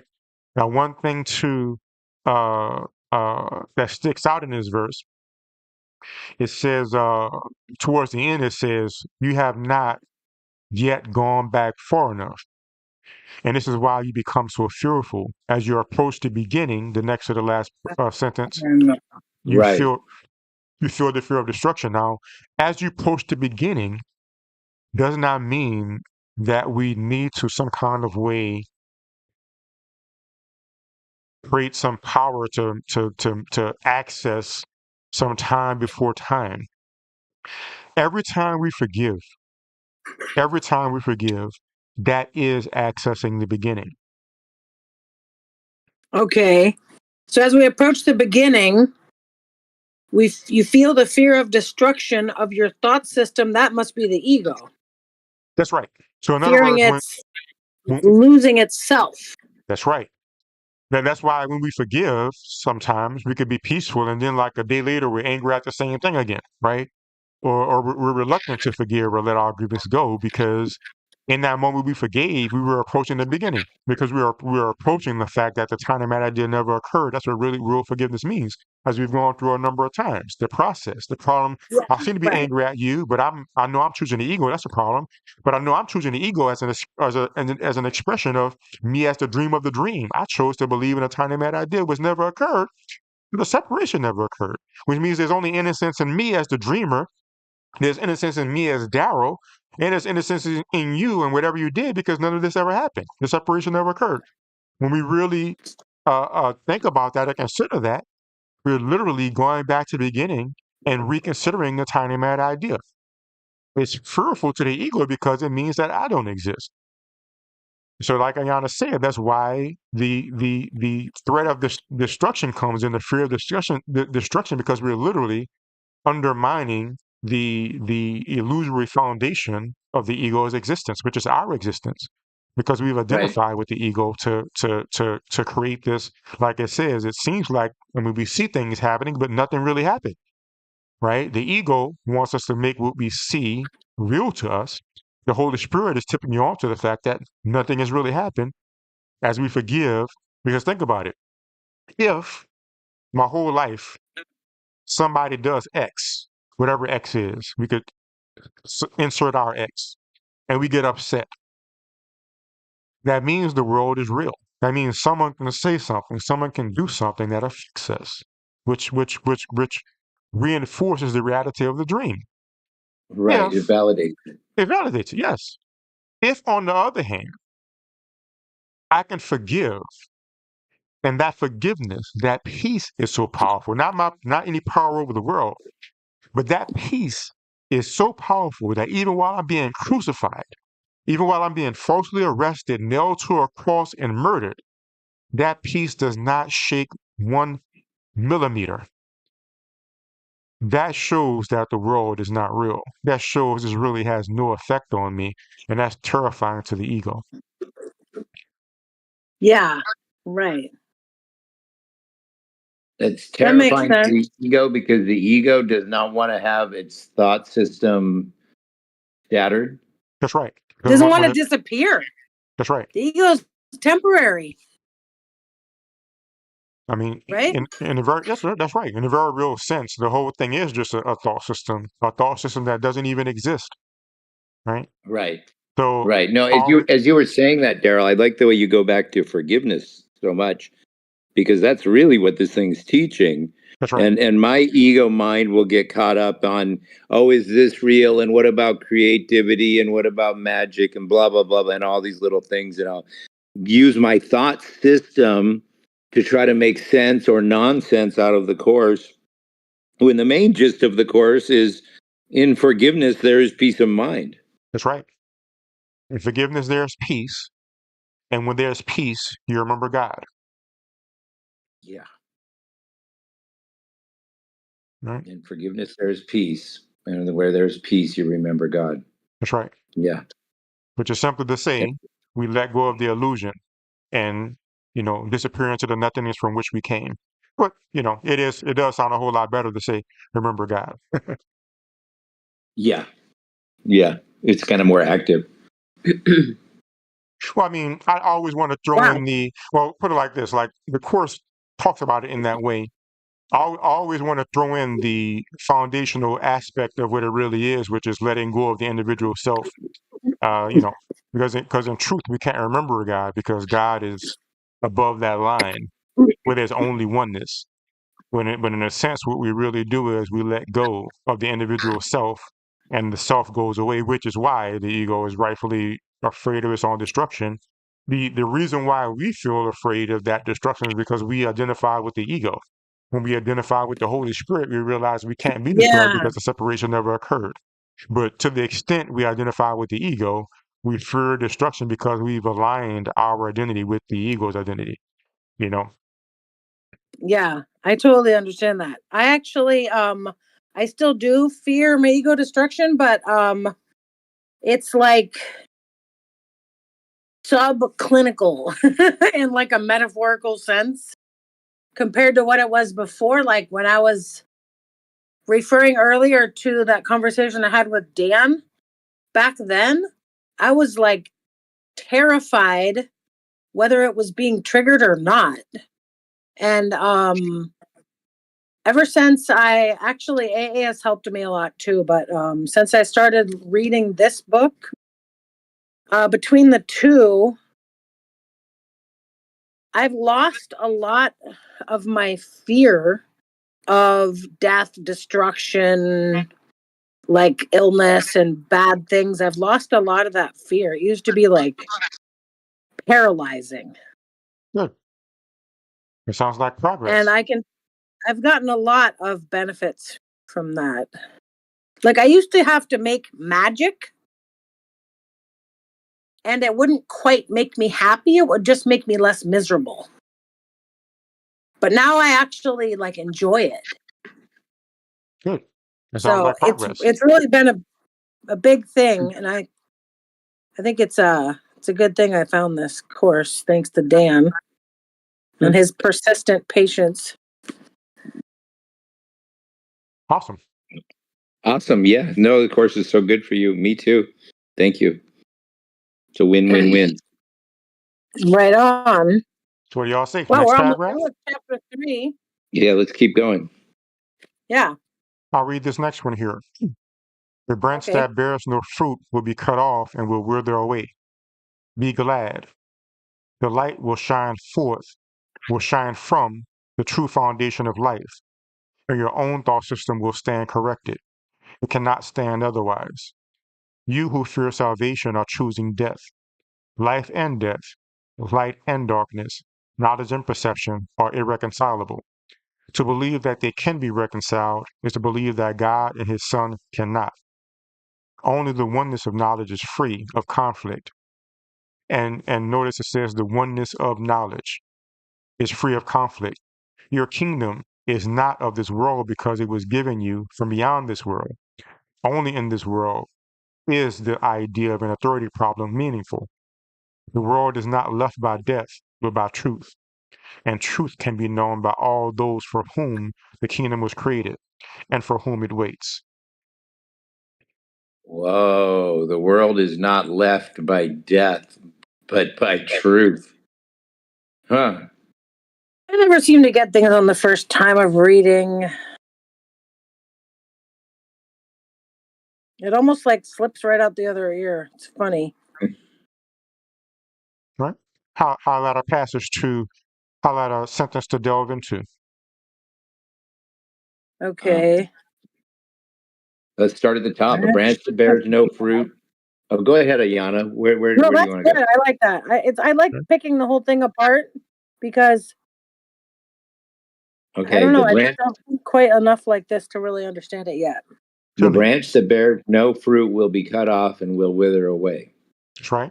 So this reminds me of I believe it was in the Gospel of Thomas. It's been a while since I read those books, so I may have to check it. But if I remember right, Martin and Persa told Gary that about the book of Thomas that Thomas wrote in that lifetime, which were sayings that the disciples of Yeshua wrote down and that Right. was managed. And one of those verses says something to the effect that, God did not make the tree will wither and die, something like that. Which is to say that this branch that bears no fruit, right? Because God already, at least the course already iterated that God has His creations, right? That's the fruits of God in this sense. But the world bears no fruit because it doesn't exist, right? And it's going to wither away, meaning it's going to go back into the nothingness Oh. from which it came, right? So the tiny mad idea that seems so real to us is really just like we see it as so monumental, but it's like just a little branch of a tree that you just cut off because it's not growing anything and it just withers away and dies. It's just like a little bitty thing and not even that. So any thoughts on that? So the branch that bears no fruit will be cut off and wither away. God, I can't explain it again. That's I don't remember what the bears no fruit is, but that's because it's God, I just understood it, but now it's like gone again. It's like I don't know what they're referring to with the bears no fruit. Is that like this world, the illusion of the universe? That's right. The illusion You're so itself. much better at putting things into words. So like the branch, the illusion itself is the branch that bears no fruit, that withers away, which is the nothingness Right. that Okay. just disappears into the nothingness from which it came. You know. So in this sense, like we talked about before, uh, uh, uh, of the ocean being God and the ocean is everything. In this analogy, Okay. everything is a tree. Everything is a tree, right? That's all there is. And there's if there's an aspect of unreality, it would be a branch that fell off the tree because it doesn't grow anything and it just withers away into nothingness, which means there's still only that tree, right? So there's still Right. only that one thing. So, and I'm sure that this is a direct reference to one of the verses in the the Gospel of Thomas. I don't want to try to look for it because I don't even remember which book it's in, but maybe we could talk about it next week. But yes, Okay. Yeah. Okay. but it's just another way That's of saying that the clear. separation never occurred. Okay. Okay, the separation never occurred. The light will shine from the true foundation of life. Be glad. Well, that's a hint. Just the fact that it says be glad, that's a hint at what that's I kind of suspected that just because it said be glad. The light will shine from the true foundation of life. The true foundation of life, like the tree, Oh well, and your I, thought system will stand corrected, or the illusion will stand corrected. well. So in other words, That's when why we should be glad. no, and when our thought system is corrected, we chose the right mind. We chose the Holy Spirit. Exactly. Light shine from the true foundation of life. They're referring to God, Well, I to mean, the full tree or the ocean. I wouldn't look too deep into the analogy at that point. You know, the Right. you know, I would just accept it just as that you know we will choose the Holy Spirit and our thought system will be corrected. You know, Okay. And then cannot stand otherwise. You who fear salvation are choosing death. Or who those who fear going back to oneness are choosing death. yeah, Okay, life and death, light and darkness, knowledge and perception are irreconcilable. Does that's that right. mean that it's kind of like what they were saying about levels? There are no levels above the line? That's right. It's going directly to that image. So basically, and I'm sure it's not an accident that the words on the left are things like what's above the line, and the words on the right are words like below the line. You know, life, light, Right. knowledge above the line, death, darkness, perception below the line. They're irreconcilable because what's real and what's not real can't coexist at all. So that's why you know when we were talking about earlier about the different thought systems, like for instance in the semi-dualistic thought system where Brahma, you know, some of them say he made separation to experience himself, or yeah, he didn't intentionally do it, but eventually it'll some kind of way rejoin. All these things like that is still you have they're reconciled in some way. Even if Brahma is here and the illusion is there, it's still a reality within which they both exist. This is what it means by you know irreconcilable, meaning that there can be no separation if oneness exists. They cannot be. So it's impossible for there to be any kind of separation if oneness exists, because by definition, oneness is well, it's oneness, right? So that's why they're Right. absolutely irreconcilable. Right. If it can be Okay. separated, it's not of God. That's right, because it's not oneness Right. anymore. We have They can be two-ness, as Gary said at one time. Yeah. believe that God and his son cannot. Okay, right. Right. Because they just don't match up. That's right. Right. So in other words, That's a common theme. Okay. well, let's look Go at ahead. this verse a little bit more closely, though. Like to believe that they can be reconciled It's to believe that God and his son cannot be reconciled, right? So to Uh-huh. believe that light and dark, that separation and oneness, that knowledge and perception, that what is below the line and what is above the line, to believe they can be reconciled is to believe that God and his son can not be reconciled, meaning they can be separate, Yeah, right. right? So this is another way of saying that the separation never occurred. If we believe the separation occurred, then we believe that God and his son can be separated. They cannot be reconciled. The And atonement is to go ahead. when it says God and his son, we are his son, right? No. So that goes back to the you have to keep in mind these three things. These three things. Oh, because it's capital. Well, even beyond that, But this will come up in the course again. You have God, you have His Son Christ, and you have Christ extending Himself as creations, and all of that happens above the line. All of that happens above the line. It's just a symbolic way of saying that you know uh, we can't separate because we don't have the power to be the parent when we're already the child of the grandchild. But Right. It's all, but that's all one. it's still all one, exactly.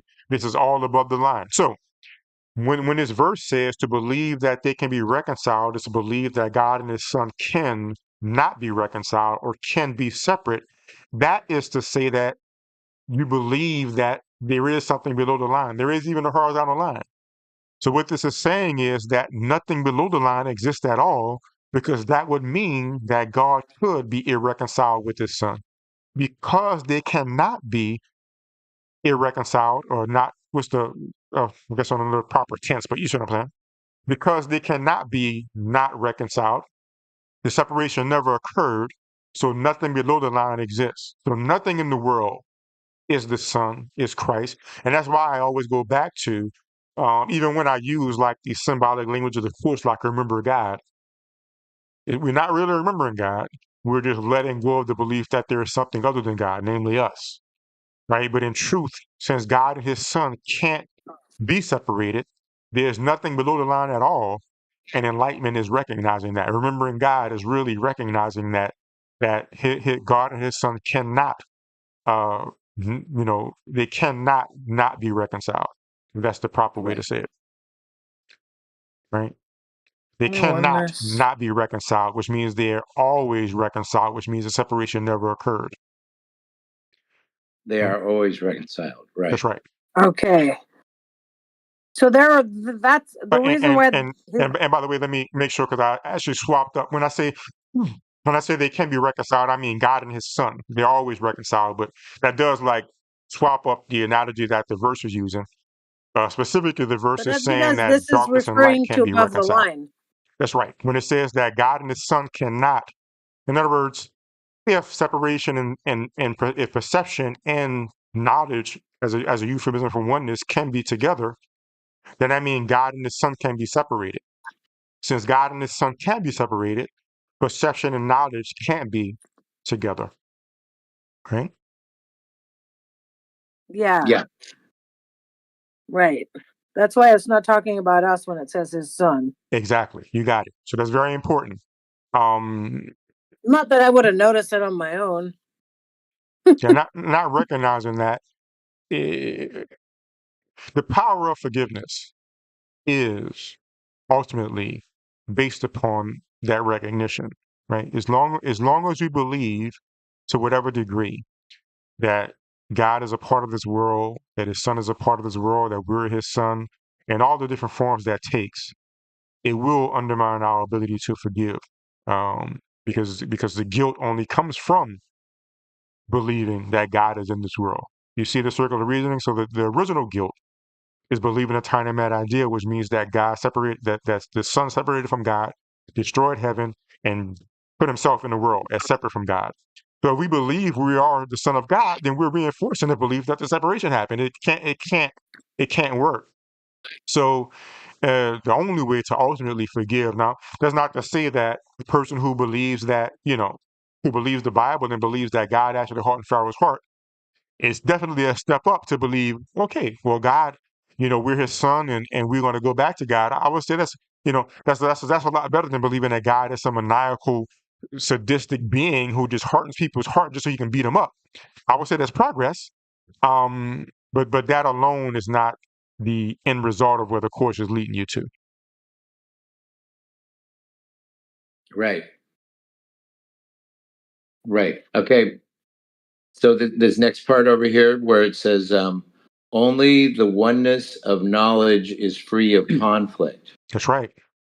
Because above that line, and that's why I always go back to, even when it talks about God, his son, and creations, that's a euphemism for something that's all one. When we talk about nothing can be distinct enough to be aware of something, not itself, right? This is another way of saying that, right? Only the oneness of knowledge is free of conflict because there's no separation in it. And remember that knowledge is above the line. Knowledge and oneness, they're euphemism of each other. There's no separation, so there's no conflict because there's nothing to be in conflict with, right? In order for there to be conflict, there has to be a me and there has to be a you. Whether me and you are individuals, or me and you are cities, or me and you are nations, or me and you are Yeah. planets, right? That are having some interplanetary war like in Star Trek or something. It doesn't matter. If there's conflict, there's got to be separation. But in knowledge, there's no separation because what is there to be in conflict with? There's only oneness. There's not even anything distinct enough to be separate, to be aware of something that's not itself. So there's no possibility for conflict. That's why. So I mentioned that, I guess a week or two ago. Right. This is one of the verses that talk about that directly.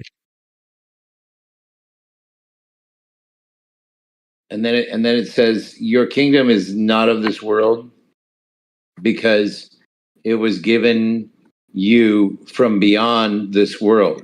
That's right. Only in this world is the idea of an authority problem meaningful.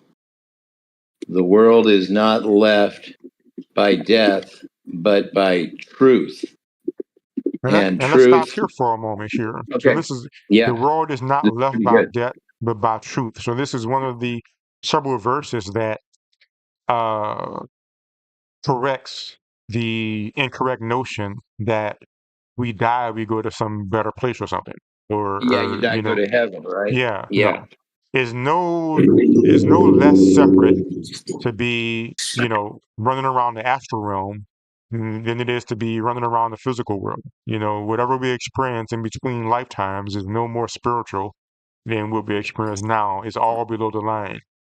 So this is a caution to those, and I'm actually, one of the books I'm working on is actually a caution to those who believe that um, the world is so bad, or I feel so horrible, I'm so upset, maybe I should kill myself to get out of it, right? So I could just stop feeling this pain anymore. But it doesn't really do anything because you're still in the illusion. The guilt is still there, and then you just reincarnate again to still work through it in whatever way. That's why, Yeah, by the right. way, the miracle is not magic, because what the miracle does is undo the guilt itself. So suicide is magic. It's saying the world is a problem. So, well, there's a pretty good solution, right, to get me out of the world, right? Right. Makes sense, right? Logical. Yeah. But what the course is saying, the world is not the problem, right? The problem is that you chose the ego, which is why death will not cause you to escape, because guess what? You're still choosing the ego because you believe that death is going to do something. You believe the body is real, Yeah, right? right. So I've all never it seen does is this part. reinforce the This is pain. great. Go ahead. Yeah. No, I love I this. was I've never actually seen this part that you don't leave the world through death. You leave the world through, what does it say? Truth. That's right. Right. Yeah. Which is another euphemism for inner peace, right? Because when you Right. align with truth, you align with the right mind. You do that by forgiveness. And when you forgive, you experience that perfect peace that's unshakable. And then you leave the world because you remember God, meaning you let go of this belief in a separate self. That branch of separateness withers away. And then, then you're really free because you let go of the belief that you even exist. That branch withers away back to the nothingness from which it came, and that's the atonement. So that's when you really escape. That's enlightenment, right? I remember that when I first started realizing, I mean, I've known in different degrees that like dying isn't really an escape because of reincarnation, but this course really like made it obvious. At first, it felt like a prison. Like we're in, and it actually did feel like a prison, even though I knew that it wasn't and that it isn't. It still felt like a prison. I mean, still does to me most of quite the a time. while, So yeah, go ahead. 6 months or something. But it doesn't feel like a prison now. It doesn't, I don't exactly feel free yet, but it doesn't really feel like a prison anymore either.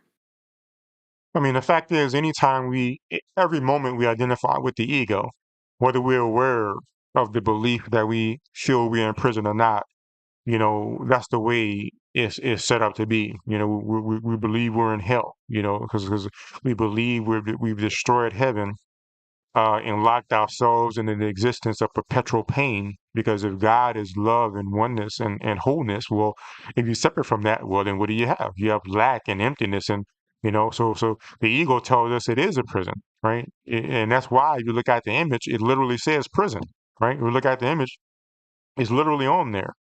Uh, uh, uh, on the left side, yeah. So there's no even if at the moment we're not consciously thinking of it like a prison in that particular moment, um, we see it as a prison. That's the way that because whenever we choose the ego, that's what the ego says. We destroyed heaven to escape, right?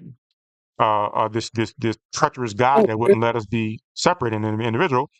Then we felt horrible and we projected the world to escape that. But now we're in the world and I still feel bad. And I can't go back to heaven because I destroyed it. So what do we have? Is a prison, right? Is a place of hell that we're trapped in because we've destroyed the only thing that was ever good. So now all I have is this. Right? So that's why prison is on there, and there's no escaping the experience of the world being a prison when we choose the ego, right? And according to the ego, it's a life sentence in prison. That's right. Right? Because we destroyed You're heaven. there essentially forever. That's right. Yeah. Right. Now I just secretly, lost of that course. whole last sentence. Go ahead. Well, I just want to say that then inside of this prison, isn't there infinite amount of ways of playing out this ego dream? Like we were looking at that Old Testament reading, and a lot of people would look at that and go, well, I'm an atheist because no loving God would treat his people that way, right? And it's just more ego creating into this or some religious direction. There's just so many ways that the ego can justify itself. That's right. And play around in ego-ness. I wouldn't say infinite, though. I would say near infinite. But yes, there's a near whole lot. Infinite. Okay, near infinite. I would say near infinite. But yes, that is true. You are great, Darryl. Oh, that's funny. Yeah, and that brings pause in another sense because it could bring to mind the fact that we're not in a position to judge someone else's prison, right?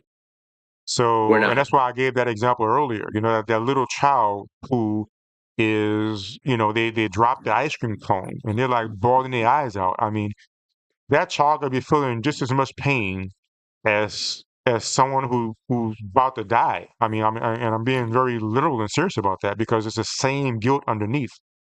So maybe it can help us to be kind, because like you said, it takes many forms, near infinite forms it takes.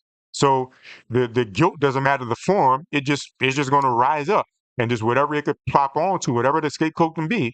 Now it's an ice cream cone. Now it's cancer. Now it's World War III. Now it's my girlfriend broke up with me. Now doesn't matter what it is.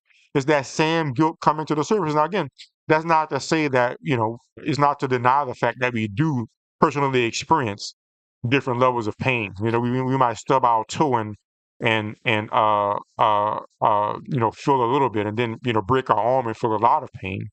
But the same guilt is the same, and I'm just saying that to say that we could feel the same pain, even if to us, we're like, oh my gosh, it's just an ice cream cone, cheer up. In that moment, we can't really say how much pain that person is feeling, how much guilt that person is choosing to be symbolized by the ice cream cone, So Yeah. Right. Okay, that's crazy. Yeah. Yeah. So yeah, that's Go ahead, Ayana.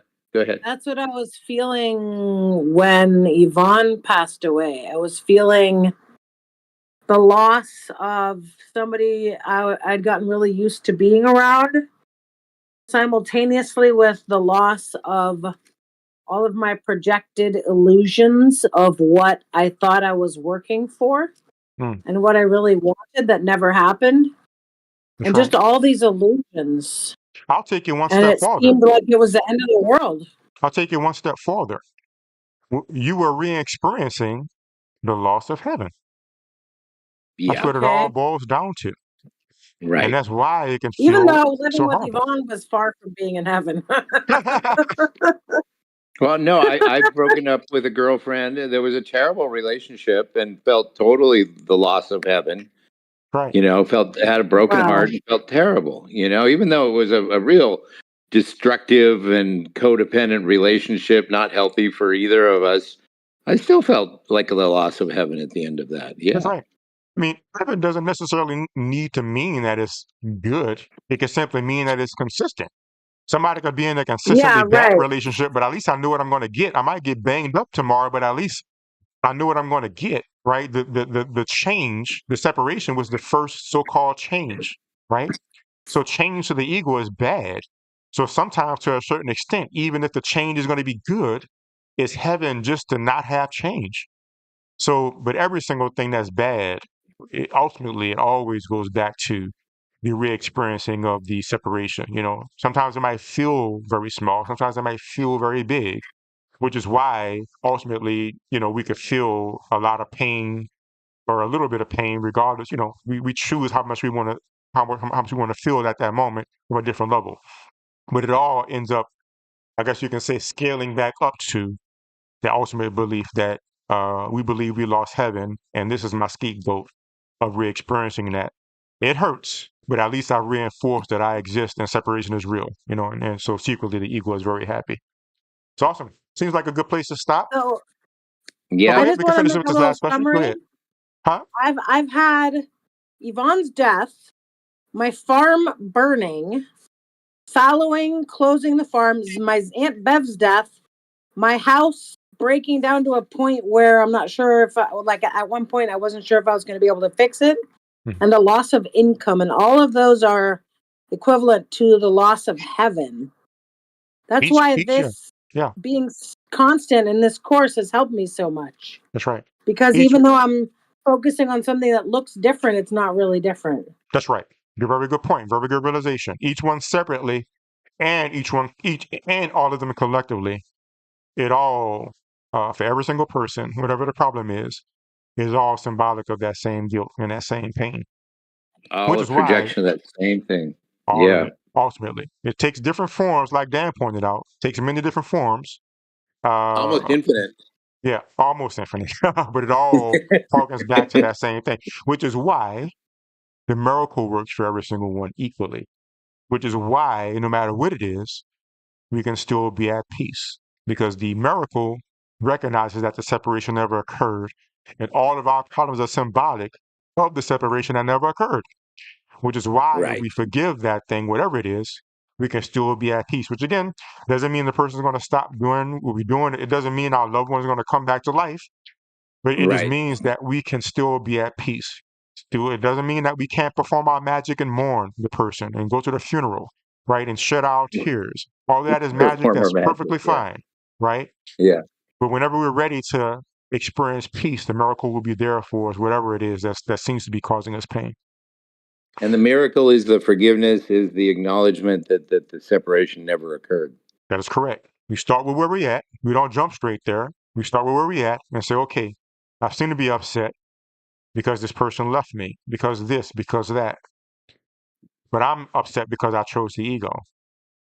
I'm choosing the ego as a symbol of the fact that I, as one illusory mind, chose to believe in a tiny mad idea.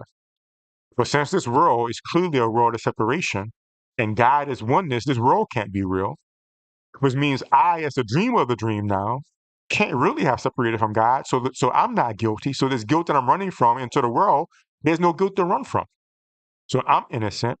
And whatever happened in the world, that's innocent as well because there's no guilt to project onto it. And thus I'll let them off the hook. Whatever they did, I'll let me, Darryl, off the hook.